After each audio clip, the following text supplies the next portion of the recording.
we go. So welcome to Friday, the 8th of May, our last EDU322 522 for the week.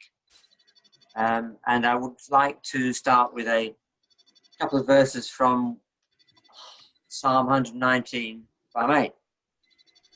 Psalm 119, verse 92 and 93 in the message reads, "If your revelation hadn't delighted me so, I would have given up when the hard times came.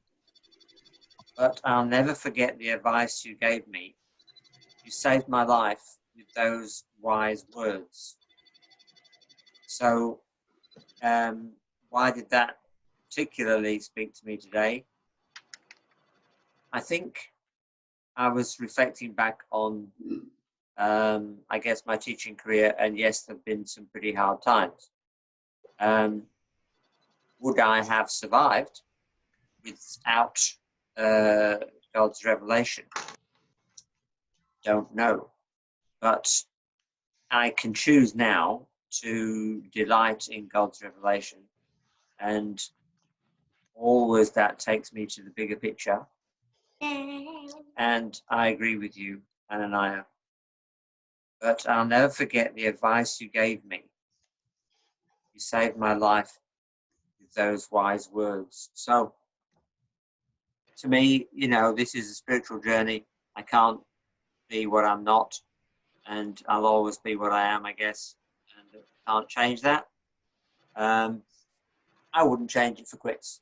It's been an amazing journey, and yeah, God's kept me, and my prayer is that that will be the case for you lot too.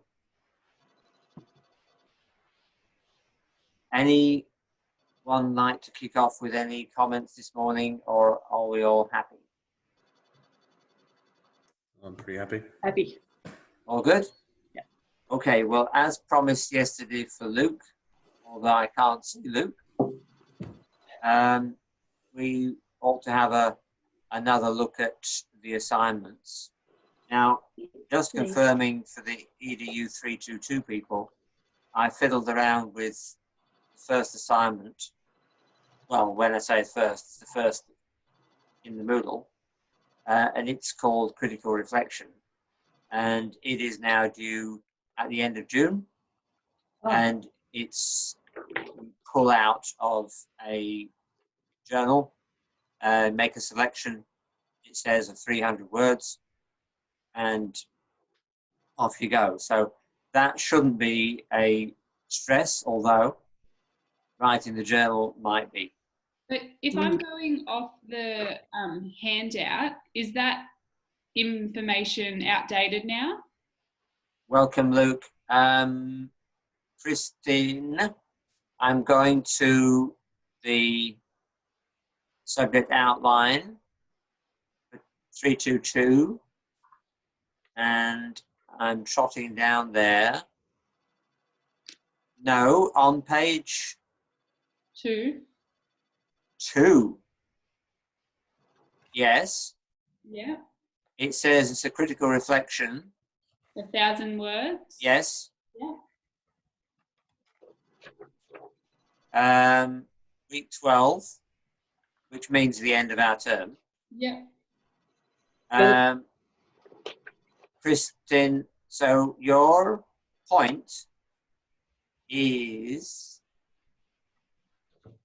oh, I see your point. I've just been going off the outline, that's all. Yeah, I'm on the Moodle now, and the title says Critical Reflection, 1,000 words, 20% due 28th of June. Yeah. Then it says, yeah? Yeah.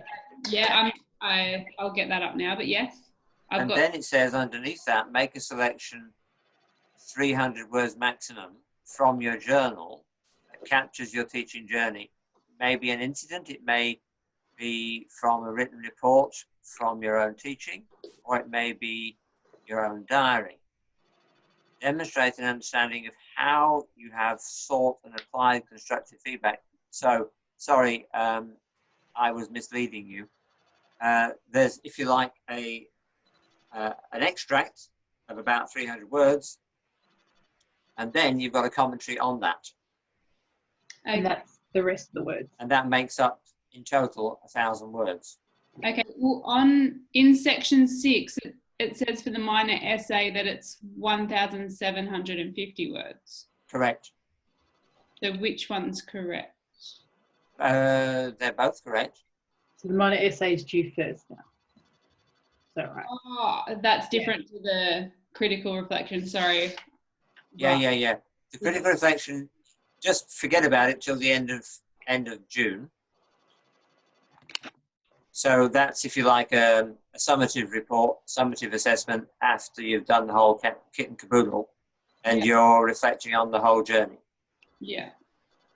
Whereas the minor essay is a very specific exercise that you do during the journey. Yeah. So with the personal journal, Yeah. is that something we just do for ourselves? It's not something we hand in? Correct. Or, okay. And we So have, don't we have to hand in?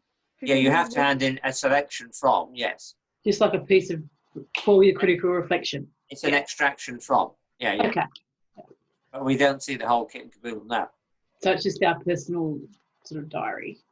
Okay. Yeah. All right. So critical reflection, or what do we call it in 522? Personal journal? Minor essay. No. What's the equivalent of the critical reflection in this 522? There isn't one. Major essay. Journal. Personal journal. Who was that? That's me.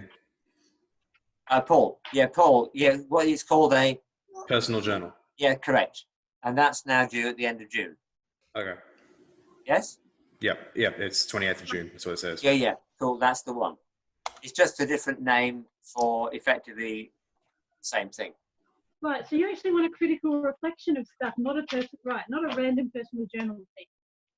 Heidi, you're 522, yes? Yes. Yeah, I was just reading off the 322. I didn't want to confuse you. I'm sorry. Just Okay. focus on what it says in the 522. This. Yeah? Didn't No? you just say that the equivalent was the journal for the 522? I'll tell you what I'll do. I've just gone through the wording of 322. I will now get up 522 and just cross-check that I haven't made any mistakes there, and I hope I haven't.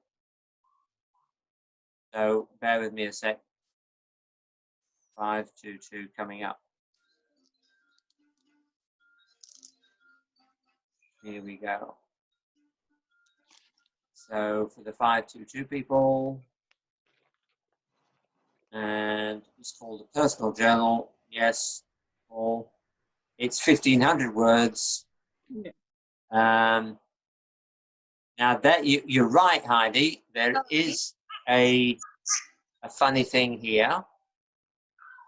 Reflective journal should be kept throughout the duration of the subject. Yeah. Make a selection, 1,500 words from your journal for submission. It will be assessed as a standards paper, so it needs to be unofficial. But it is understood that it is a highly personal document, and as such, it does not require.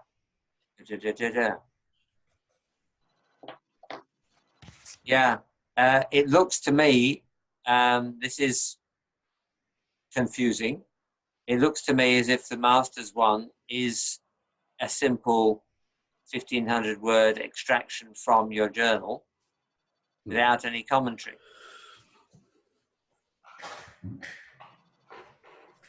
But it's saying that you should be quite happy to include particular people that you might be referencing. So it's not just the sun came up at 7 o'clock and we went to the beach today.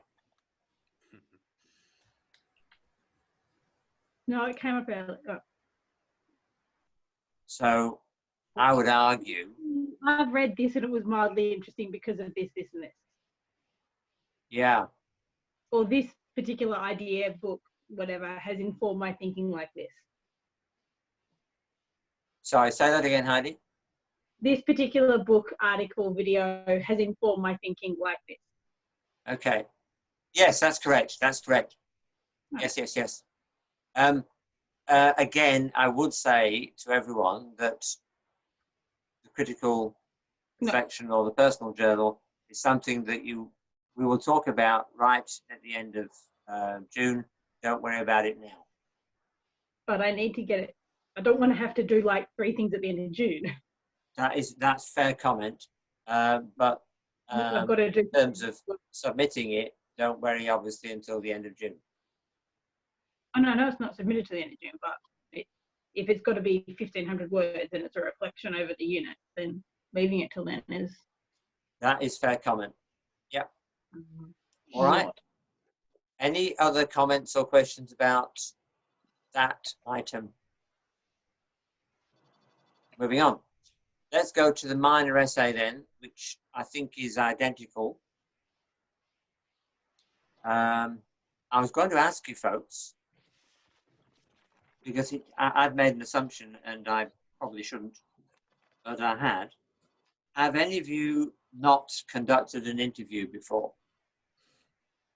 Wow. I haven't done a professional I one. haven't. Yeah. I think it's worth having a reflection on the interview process. And if you see underneath the essay, minor essay, there's a thingamajig there, Jacobs and Ferguson, Yeah. 2012, quantitative interview technique. Now, Really it's helpful. a bit, sorry? I said that was a really helpful article to read. Yeah, it's a bit long, but don't get bogged down in it. Gather the breadth, the opportunities, the possibilities that you can have in a qualitative interview. I would emphasize 2 things. You've got to know where you're going. You can't go into an interview with a completely blank sheet of paper in your head and think, oh, we'll have a chat. You've really got to know where you want to go. And the second thing I would say is please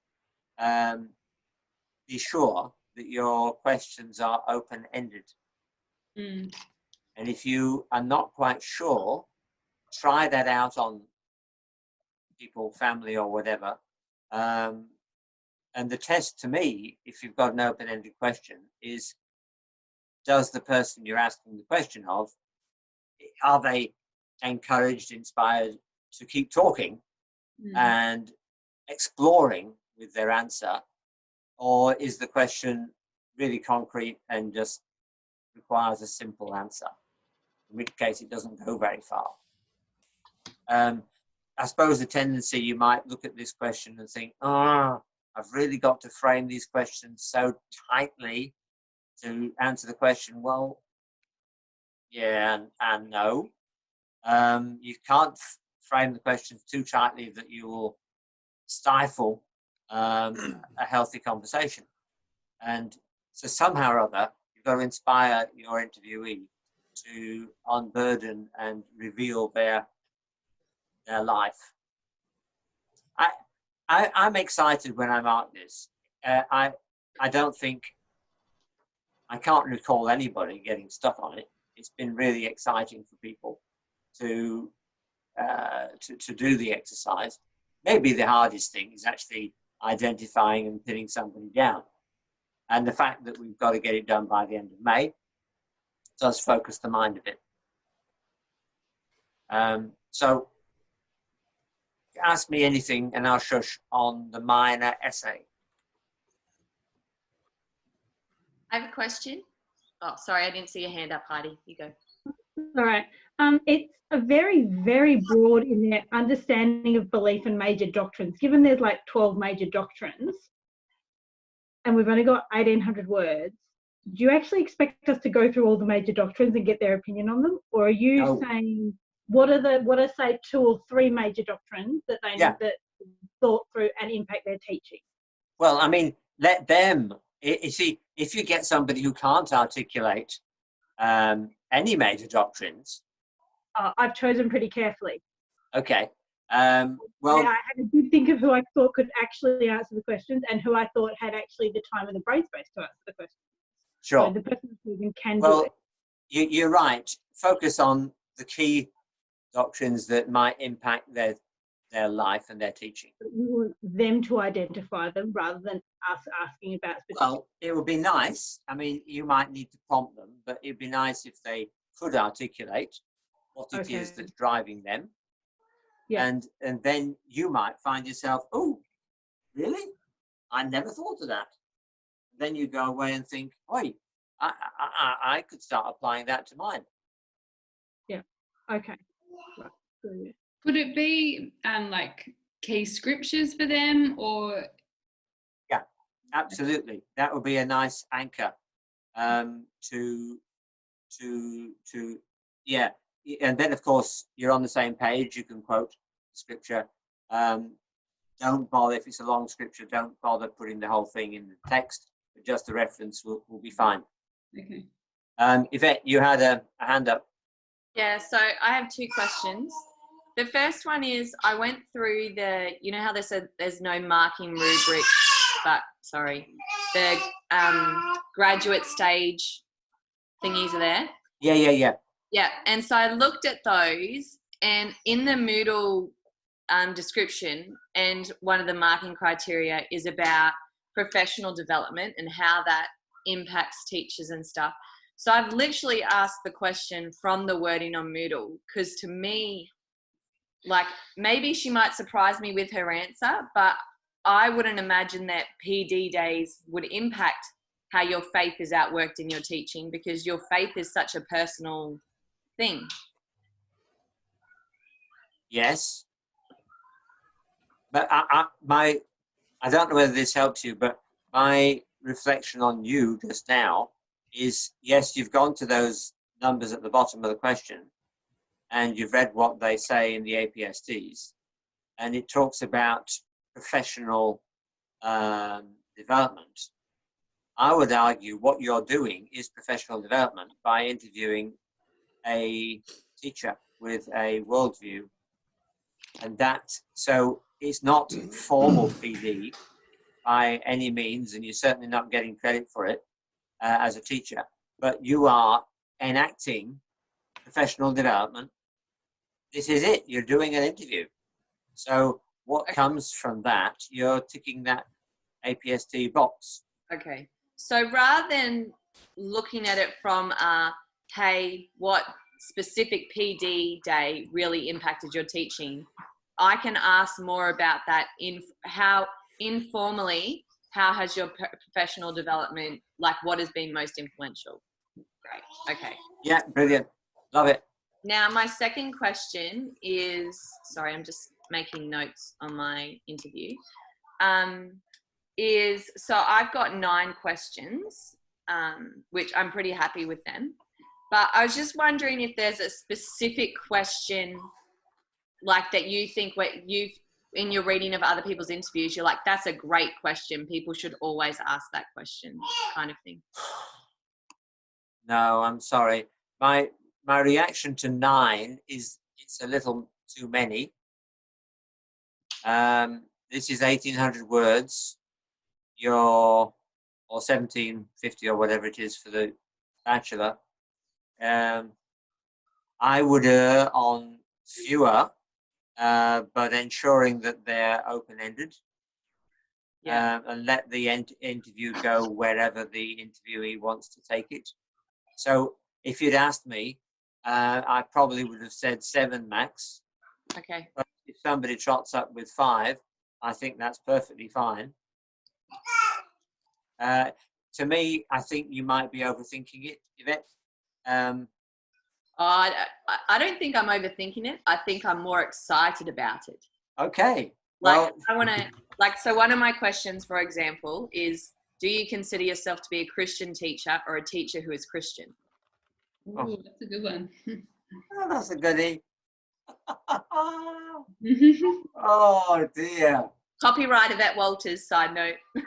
No, people can borrow my question. Sorry, can you repeat that so we can get that down? I said, do you consider yourself to be a Christian teacher or a teacher who is Christian? So, like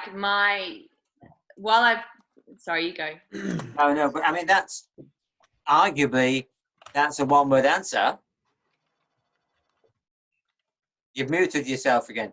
Sorry, I'm aware of my kids. Yeah, that's a one-word answer. No, I don't think so, because like I've got an introduction. So one thing that article on Moodle says is make sure you have a written introduction and a written conclusion, so you're not just fluffing around. And so in my introduction, I actually say my questions, I don't want one-word answers. They're just, I'm going to present a thought to you, and then I want you to discuss it back with me. Yeah. Love it. There. Love it. Okay. Yeah. I Great. have a friend who would get offended at that question because he has been very dogmatic about working in public schools as a Christian.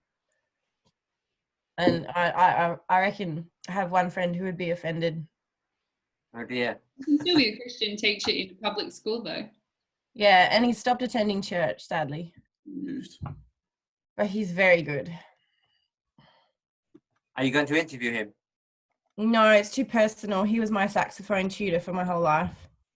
Oh. But he works with kids that no one else works with, the dropouts from high school. Awesome. That's good. Yeah. No, too personal. Okay. Anything else on the minor? Okay. Moving on to the major. Now,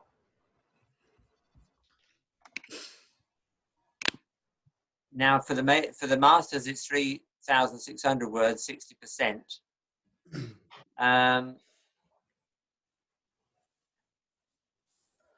I thank you, Shelley-Ann, for sharing that web page about workplace stress or whatever. You'll notice under the major essay, there's a article by Arthur on work-related stress, blind men and the elephant. Now, I'm not, advertising that this is an area where you ought to go, but I'm just floating the idea for you. My concept of the major is, obviously the first part is your emotional and spiritual journey up to now. So that's biographical. How come you've come to be where you are now, sitting doing this essay? But the exciting bit to me is the management plan, the strategy plan, if you like, for your coping with your perceived issues. So if you, whatever your most, I suppose it's trying to be honest. What do you perceive to be your biggest challenge going forward? And have you got a management plan, which obviously will change, for how you might cope with that? Now, if it's burnout, potential burnout, then these are the papers for you, and that's the website to go to. But if it's not that, if it's classroom management, if it's the content, if it's getting on with the other teachers, how to cope with parents, managing your own work-life balance and other family responsibilities, whatever it is, the exciting bit to me is you developing a management plan or a coping strategy to diminish the impact on you of your potential challenges. So, incidentally, I hope you've all found the 16 personalities link. In fact, I found it twice now on Moodle, or one of the Moodles, I'm not sure. So I hope that's not a drama for any of you. It's a really, really good link. And thank you, Luke, for reminding us of that. So shoot about any questions on the major that you might have.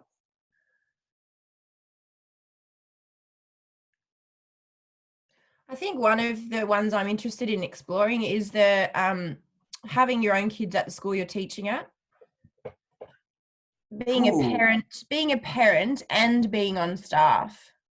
I find that is actually tricky already sometimes. If you have a problem with a classroom, your child's not thriving and they're emotionally unstable because of a stressful classroom, the teacher might be doing a really good job, but they've got too much on their plate.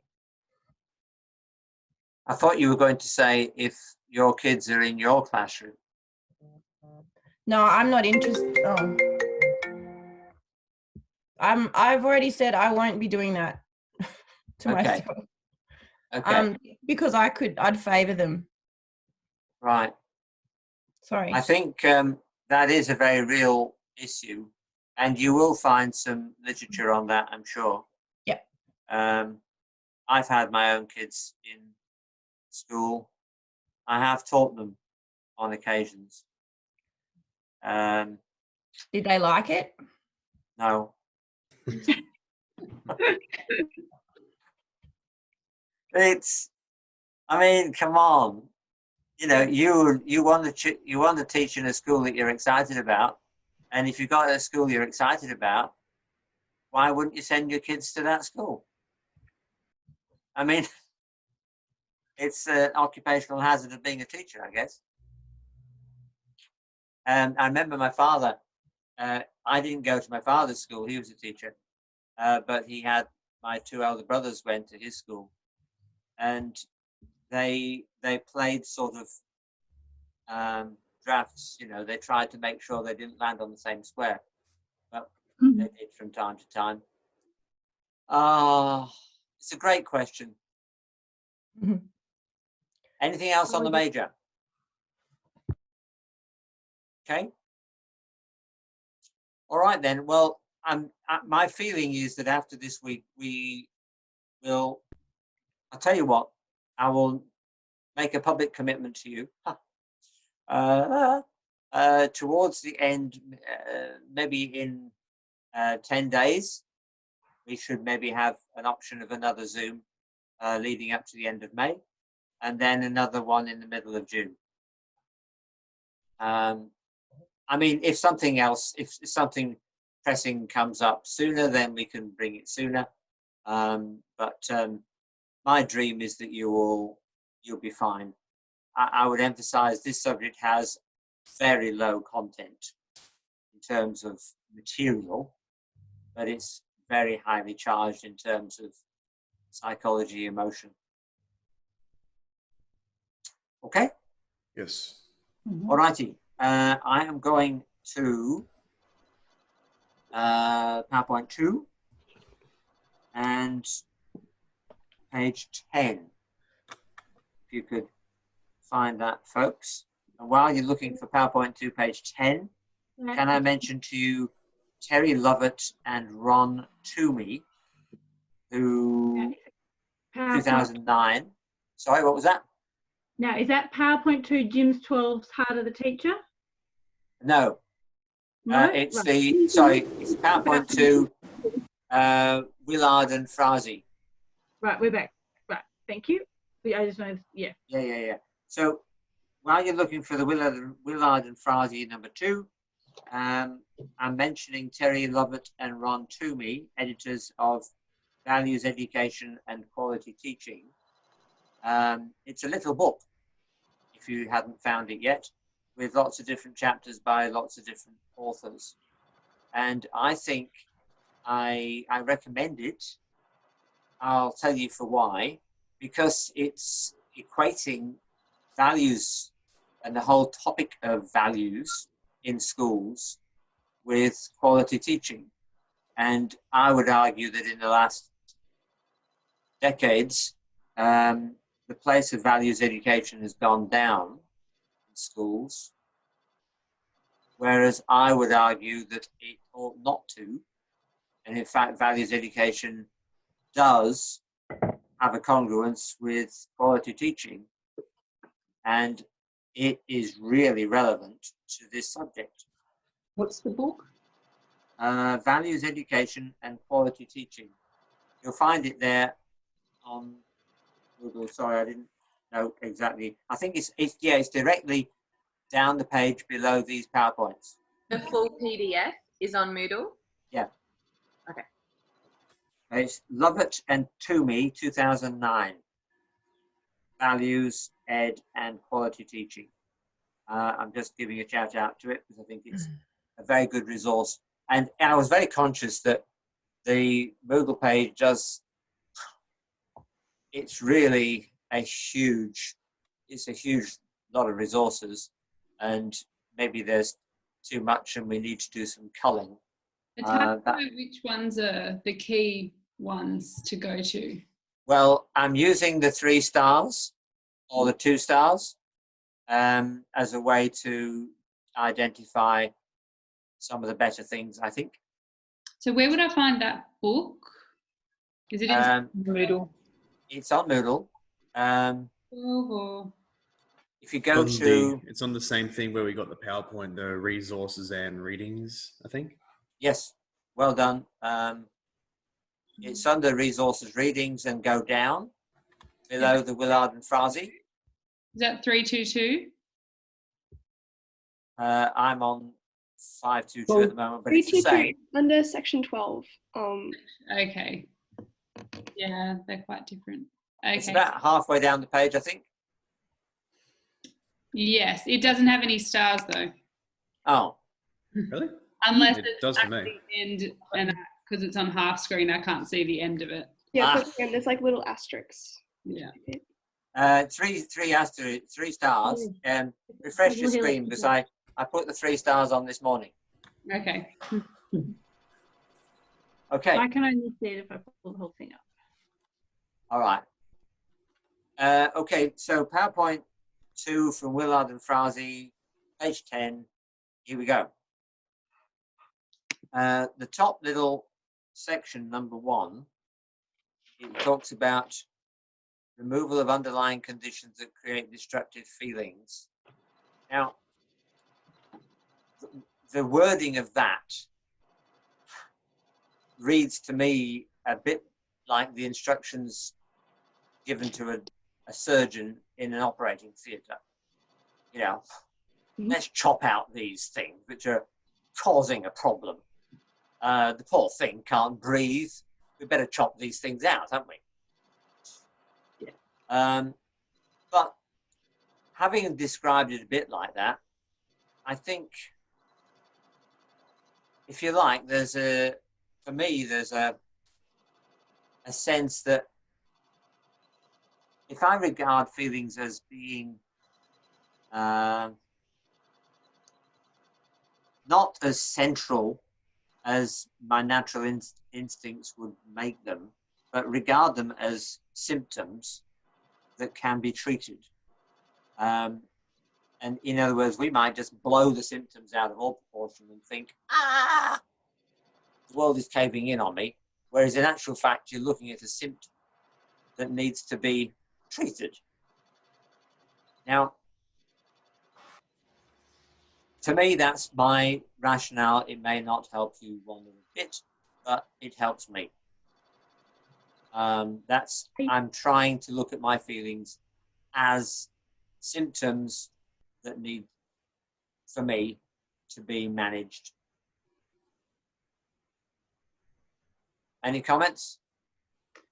Are you saying that feelings themselves, are you saying that the feelings themselves are the symptom that needs to be managed? Or are you saying that the feeling is the symptom of something else that's happening around you that needs to be managed? Because I would go to the second one, not the first one, but that could be the way my thought process works. Yeah, look, Heidi, I'm just doing my best to describe something highly complex. And in a sense, I would say, if in most situations, if you just deal with the symptoms, that's just putting off the necessity for urgent surgery later on. So yes, you should go for the root cause. But what I'm trying to say is that often I find that I can focus on the feeling and getting worried about that. And that distracts me from looking at the real root cause. Okay, cool. Now I understand where you're coming from. Thank you. Yeah. And I think if, I look at the media, I look at marketing, and I think they just plug, they try to get you at your feelings, make you feel that you've got to buy this, or feel you've got to have that. It's just, it's all fluff and nonsense, whereas the reality is much deeper than feelings. Page 12, ladies and gentlemen. Now, I think this follows on nicely from what we just were talking about there. Now, I would like to show a show of hands, please, if you know the St. Francis of Assisi prayer, Lord, make me an instrument. Do I see a hand of your peace? Not many. Yeah. Okay, 1 or 2. Kind of heard of it. I have kind of heard We of it. just made it. Yeah. But I mean, just obviously play that little YouTube clip at your leisure. But if you don't know it, it's a very famous melody, song to this very famous prayer. But I just wanted to talk to you a little bit about make me an instrument of your peace. If I'm focusing my life on being a peacemaker, I think that's a great epitaph, if you like, for a teacher. It might be a great thing to have on your tombstone, because all you did is you focused on others, and you focused on bringing peace wherever you went, bringing peace into troubled hearts. To me, that's a fantastic motivator. And if your focus is out to do that, then it's far less focus on yourself and your own needs, which is a good thing. But it also struck me this morning that if your focus is on being an instrument of peace, I hope that doesn't mean to say you turn a blind eye at injustice. And you do have to be a troublemaker at times, because if all you're doing is is pouring water, pouring whatever it is on troubled waters, then you're not actually going to be an instrument of change. You'll just be somebody who keeps the status quo. And I would put to you that when you're in a school situation, it's absolutely rife with tension, with stress, with competing agendas. Who's got this thing? Is it really a Christ-centered school, or is it an instrument of? So you're in a war, and I've said in many of my subjects, I'm training revolutionaries. So I hope you've got the uniform and you've got the ammunition, and you go out there and flag. You pop some bullets where they're supposed to go. With pleasure. Can I ask a question? Does that extend to involving the union if the pay scale and conditions or something was completely out of whack, Dr. Jim? I'm being really honest. Communism, baby. Shelley-Ann. Oh dear, you get me going again now. We're turning into full-on communist revolutionaries of the unions. That would be a very hard question to answer. I'm sorry. That's okay. When I started teaching in 1975, I was living in the school, and it was a boarding school. There were 1 or 2 staff who didn't live in the school, and with those living in the school had a peppercorn rent. It really was nothing. So effectively, they got a fat whacking salary, and they had no mortgage to pay. Or if they wanted to, they could go and invest that money in a holiday home somewhere. It was a very nice, thank you very much. And then I got married and had kids and thought, this isn't a place to bring up kids. We'll go and live out in the community, in reality. So having been in teaching for 5 years, I then started a movement within the school to fight for the other teachers who are living out, who hadn't, those living out had an allowance, I think it was £100 a year or something, which was pathetic, and it hadn't changed in decades. Well done. So I was waving the flag into the principal's office saying, hey, we need to have change, and this is not equitable and we should do something about it. And we went up to 600. Yay! Wow, that's huge. It was a monumental change. So, but there's a friend of mine in Christian education who all his life has been in bed with the unions. He's been a union man all the way. Yep. I've never been in a teachers' union, but I do believe in standing up for what's right. Now, I think for you, if you want to be in a union, that's absolutely cool. If you're in it for, in inverted commas, selfish ends, that's entirely between you and the Lord, and I'm not going to interfere. If you're in it for standing up for justice and equality, good on you. Cool. Thanks. Awesome.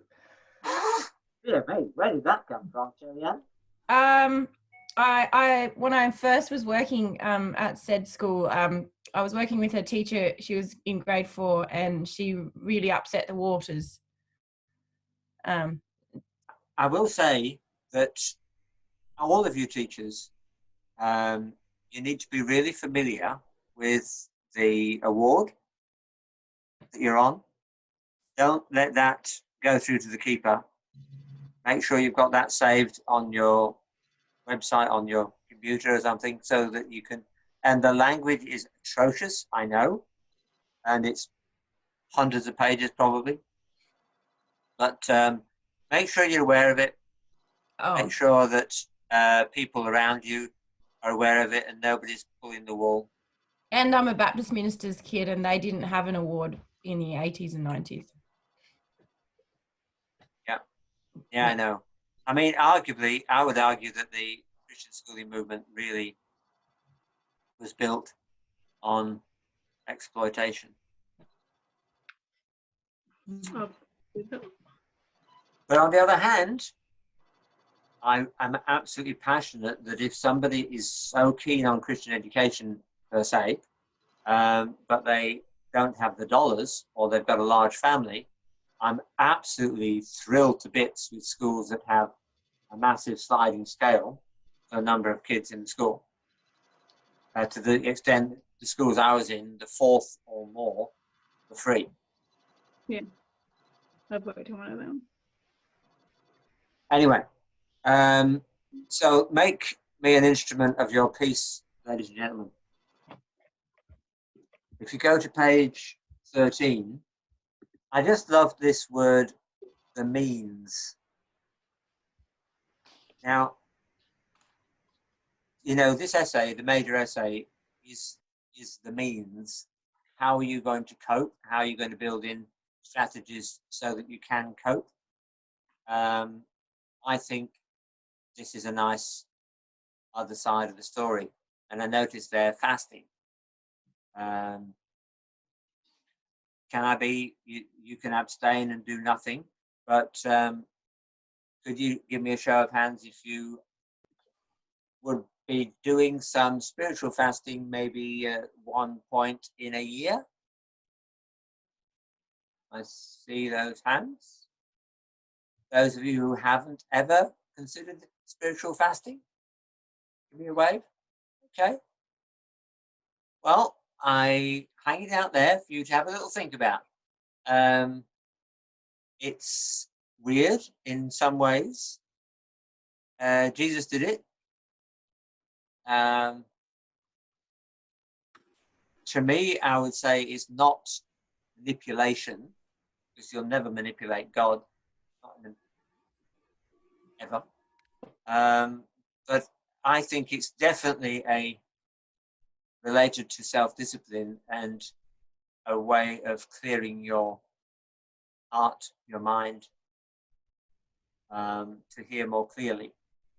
And even if you talk to the secularists, I think you'll find that they will have evidence that fasting can, in fact, clear the brain, clear the mind. So I commend it. Page 17, there's an awful lot there about the body, which I'm skipping.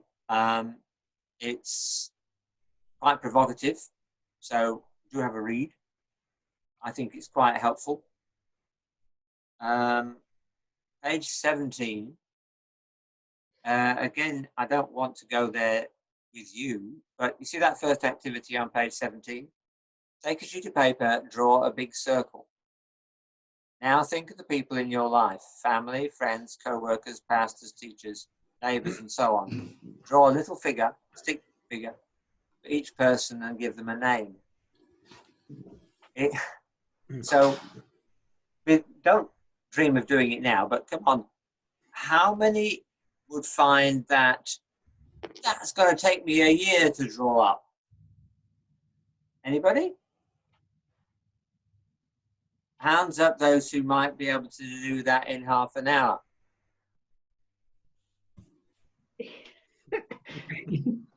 It's interesting. It's really interesting. My eldest daughter, she would need a very big piece of paper. I don't know what it is about her, but she keeps all these people's names and lives in her head. She has a massive capacity. I don't. I've got pretty limited capacity, and I could probably fill the paper and run out of names in half an hour. So, okay, right, you. I don't. In other words, I think that's probably because I work too hard and I'm a dull boy. Whereas you might be, you play too hard and you don't work enough. So to me, there's potential correlation between how you find your application to study and the number of students, a number of people in your circle. Personality comes into it as well. A lot of people are happy with, like my husband and I, he's an introvert and I'm an extrovert. So he's got his few loyal friends and that's all he needs, where I've got bigger circles. That's fascinating. And so you, Kristen, would gain your energy from being in a group. Yeah, but it drains him. That's exactly right. And we've got 2 kids, and our daughter is a homebody like he is, and our son is more social like me. Yeah, I can absolutely relate to that. fascinating. Me and my wife are the same. I'm an introvert, and she likes to go out and do stuff. And we go for half a day, and I'm drained. Yeah. Fascinating. Page 20. Hey Jim, I'm just letting you know I'm going now. Because of the moment. God bless. Thank See you, you boy. now. Gotcha. Keep in touch. Bye. 20. If you have a look at page 20, there's an awful lot of mention there about your soul. And if you come down to that halfway down, that classic song or hymn by Horatio Spafford, "It Is Well With My Soul," when he'd lost his 4 daughters sailing across the Atlantic. I mean, you and I, how often do we use the word our soul? And do we just relegate it to a bunch of history? And it's what they used to talk about in the 1800s. So I figure that it could be a useful scaffold for us in our strategy for managing ourselves. Anyone like to talk to me about, does soul mean a lot to any of you? If so, how would you describe it?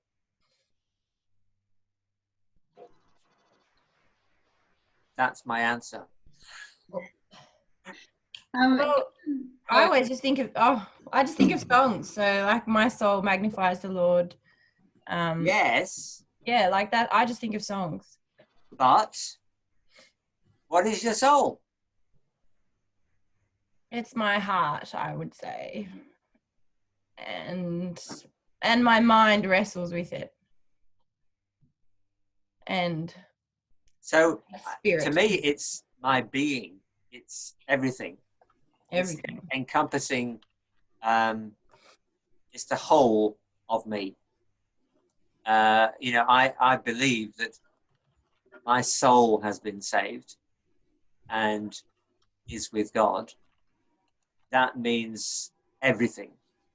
Well, that's for me. That's my theology, and Paul will correct me, I'm sure.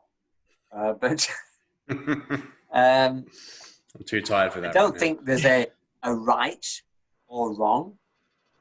I mean, I don't think the Bible really defines it precisely. Not that I've ever been able to, hang my hat on it. Kristen, you were going to say something. Oh, just like through isolation and then getting out and being in creation and just using the phrase like that was good for the soul, like that's what I thought of instantly about it. Yes.